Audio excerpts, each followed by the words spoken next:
Karena itu pemirsa TV One yang dirahmati Allah Subhanahu wa taala, mulailah dari sekarang kita tingkatkan pemahaman tentang sakinah, kita tingkatkan pemahaman tentang ibadah, dan kita tingkatkan pemahaman satu visi, satu pandangan untuk berumah tangga dunia sampai akhirat yang diridhoi oleh Allah Subhanahu wa taala. Para pemirsa yang dirahmati Allah Subhanahu wa taala, selanjutnya apa yang harus dilakukan oleh keluarga yang beriman itu? Al-qaulus salim, kata-kata yang menyelamatkan. Boleh jadi suami punya gaya tersendiri dalam berbicara. Bisa juga istri punya gaya tersendiri dalam berbicara. Karena mungkin suami istri berbeda latar belakang, suku, budaya, adat istiadat, dan lain sebagainya. Tapi kalau sudah memiliki pemahaman al-qaulus salim, kata-kata yang menyelamatkan, insya Allah ucapannya tidak menyakitkan. Insya Allah ucapannya menyejukkan. Siapapun bisa terpancing emosinya untuk marah. Tapi karena memahami, saya harus jaga keluarga saya dengan kata-kata yang menjaga keharmonisan, maka dia jagalah semua itu.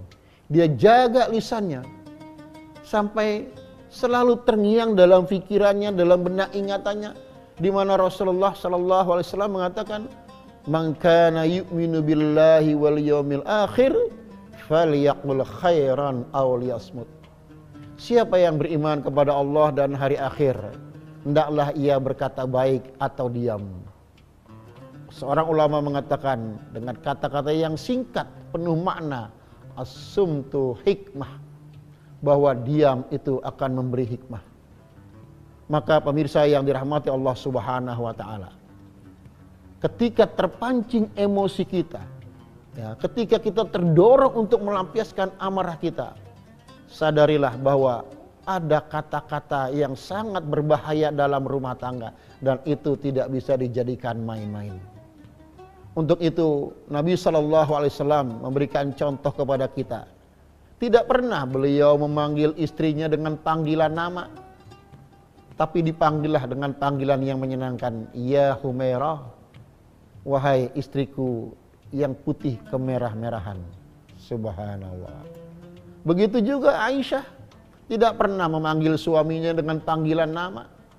Dipanggillah ya Rasulullah, ya Nabi Allah, ya Habiballah. Barangkali untuk kita, bangsa Indonesia, dengan daerah latar belakang suku dan masing-masing yang berbeda, ada panggilan-panggilan yang menurut daerahnya itu panggilan yang sopan. Itulah kita gunakan. Panggilan kakak, panggilan emas, panggilan abang, dan lain sebagainya. Maka semua itu kita manfaatkan, kita gunakan untuk menambah kebaikan dalam rumah tangga itu. Oleh karena itu selanjutnya, apa yang harus kita lakukan? Uswatul amal. Saling berupaya untuk memberi contoh. Suami memang bukan orang yang terbaik dalam rumah tangga. Istri juga bukan orang yang terbaik dalam rumah tangga. Tapi satu pemahaman yang ada dalam diri suami istri itu adalah, saya harus menjadi contoh bagi pasangan hidup saya. Dari mulai bangun menjelang subuh, sholat fardu berjamaah, makan bersama keluarga, bergurau sebagaimana disunahkan oleh Rasulullah SAW, itu menjadi kepentingan bagi kita. Terkadang keluarga yang begitu sibuk, rasanya sulit untuk menyisihkan waktu bercanda, bergurau. Padahal itu sangat penting. Ya, untuk bercanda dengan istri, untuk bercanda dengan anak-anak. Maka sering-seringlah kita berbicara dengan istri, sering-seringlah kita berbicara dengan anak-anak, supaya terjadi kesatuan hati dalam satu rumah tangga itu. Subhanallah, kalau keluarga sudah semacam itu, insya Allah apa yang kita alami semua akan kita jadikan sebagai media kita untuk beribadah kepada Allah Subhanahu wa taala. Pemirsa yang dirahmati Allah Subhanahu wa taala, banyak keluarga muslim menginginkan keluarga yang sakinah, namun mereka tidak memahami bagaimana cara meraih keluarga yang sakinah itu. Allah katakan dalam Al-Quran, wa ja'ala bainakum mawaddatan wa rahmah. Allah jadikan di antara kalian mawaddah.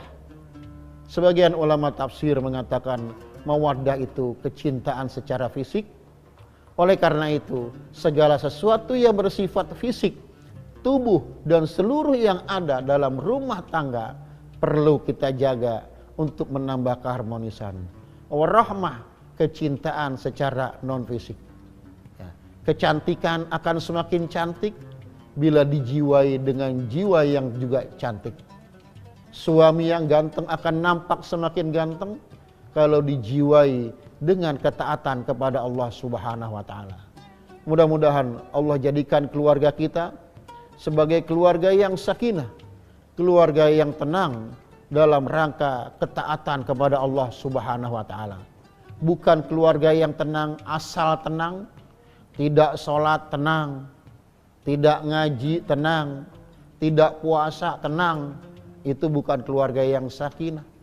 Itu keluarga yang salah faham tentang sakinah. Demikian pula hal-hal yang bersifat unsur materi perlu kita jaga. Maka suami perlu menjaga fisiknya, istri juga perlu menjaga fisiknya. Bahkan bukan cuma fisik yang dijaga, tubuhnya, tapi apa yang ada dalam rumah tangga. Dari mulai pintu depan rumah, pintu kamar, sampai ke dapur, semua harus dijaga untuk menumbuhkan kecintaan dalam rumah tangga itu. Dan kecintaan itu didasari dengan ibadah kepada Allah Subhanahu wa taala. Istri punya kekurangan, suami punya kekurangan, terkadang anak-anak pun berperilaku tidak menyenangkan. Tapi bila semua itu, pikiran kita, pandangan hidup kita dibingkai dengan niat untuk ibadah, mengharap ridha Allah Subhanahu wa taala, maka senyum akan lebih kita dahulukan untuk membina keluarga, dan insya Allah semua akan menjadi ceria. Semoga Allah bimbing kita semua menuju ridha Allah Subhanahu wa taala, dan semoga keluarga kita menjadi keluarga yang sakinah, yang benar-benar sakinah dalam pandangan Allah Subhanahu wa taala. Hadanallahu wa iyyakum ajma'in. Semoga bermanfaat. Wassalamualaikum warahmatullahi wabarakatuh.